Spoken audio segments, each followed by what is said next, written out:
and almost kind of the same things happening, although they were, with that kind of gas that they were venting to the surface, they were obviously pretty nervous and cut the times way back. But we're sitting here at 1950 and then climbing to 2050, so we're, just in the matter of about 10 minutes, we've gained 100 pounds of flow pressure with the tool being open.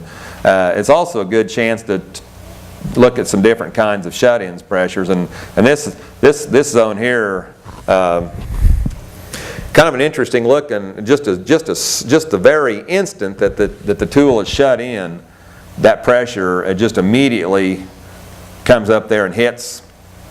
And it's also, but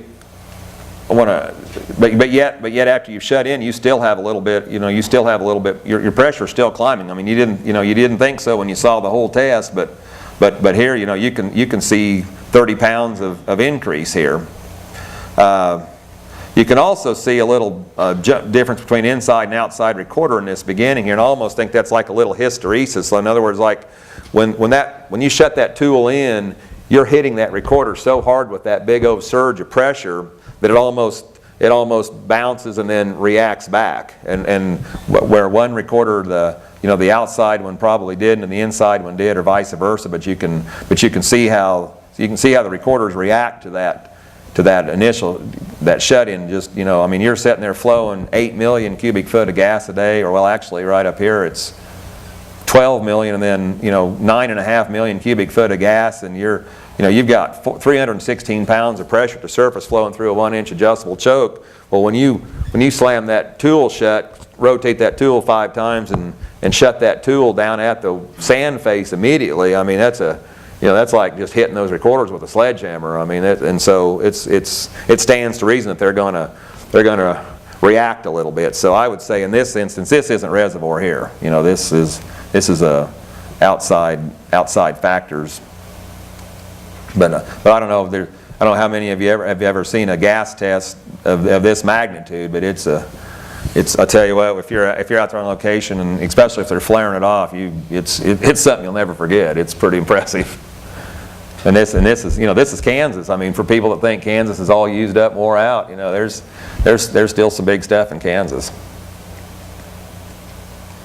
Here's an earlier test on the same whale, just typical kind of a tight looking test, kind of a typical knife blade looking shut-ins here, and then longer shut-in here, and how these curves are shaped is just it's just kind of a rough indication of permeability. I mean, when you've got a tight zone, it's going to take longer for that pressure to migrate back to those recorders and exert itself there. So if you see curves that look like this, you can assume it's going to be fairly tight looking zone. If you see curves here, you've got a lot of skin, but you've also got a tremendous amount of permeability when they're shaped like boxes. When they're square like that, that pressure is just there immediately as soon as the tool's shut in. Here's one. Call a test like this basically railroad tracks. Basically nothing there. If you zoom up enough, you can see the flows and the shut-ins. Got a little bit of, you see this little sawtooth pattern in this final flow. What's going on here is this zone is so tight and so limited in permeability that it's actually having trouble even pushing the drilling mud through the perforations. And so what it's doing here is it's almost like this is little miniaturized plugging action. If you zoom up enough, you can almost see like little tiny shut-ins there. Or what's going on is it'll build up enough pressure. It'll get up here to about this 20 or 30 pounds, and then it's able to push some mud through the purse, and then it falls back off, and then it just repeats itself, and it's almost like on 5-minute cycles. This zone is kicking some fluid in. And of course, until we had electronic recorders, you'd never see something this small or this. You can just literally put these reservoirs under a microscope with these, with the recorders and this kind of technology. And because when you look at the whole test, you don't see anything happening. You see 2 straight lines, and it's not until you just keep zooming in that you start seeing these little nuances that are not apparent before. But And then we have people that think that that a test like that is invalid somehow. Well, it's not. I mean, if you're testing a granite formation or a granite wall or a brick wall, or if you're testing a solid zone, there's nothing there. Here's a zone that's a big flood, big oil test. This is plugging action here. So notice at the beginning of the flow, we've got the sawtooth, some irregularities going on here, and then about 5 minutes into the flow, it managed to go ahead and clean up, and then we have a nice looking curve the rest of the flow. And then, like John had pointed out earlier, they dumped this test, but notice how right here at 1,000 pounds. Then when you go over here and look at hydrostatic coming out of the hole, and it looks like the driller had the mud pump kicked out here because it falls down here, and then evidently at this point he kicked the pump back in and filled the hole back up. That's why the pressure comes back up here. So evidently because we gained about 250 pounds here, and then they went ahead and dumped the rest of the fluid here. But notice again, kind of like that, a little bit like that gas test I showed you. See how quick these shut-ins build up and break over. And maybe this is that one instance where if a guy would have run maybe a 2 or 3 minute initial flow, you would have just got into this part of the.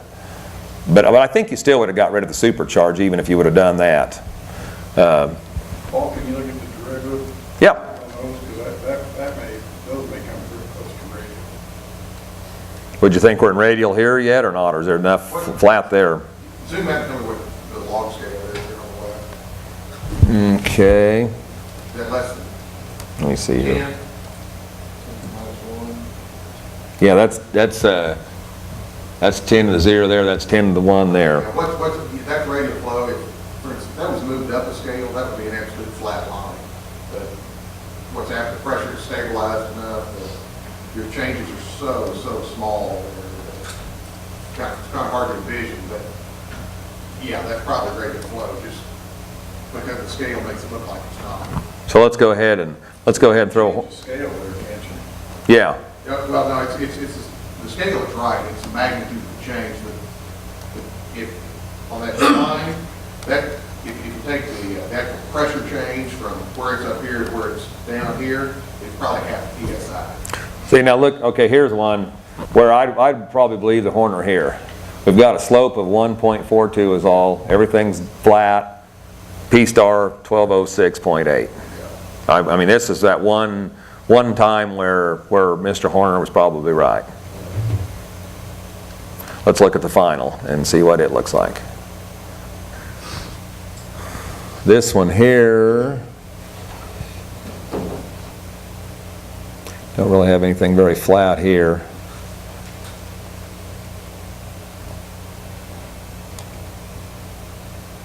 .1206, and remember the other one was 1208. So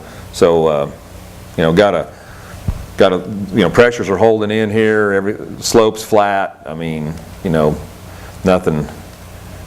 It's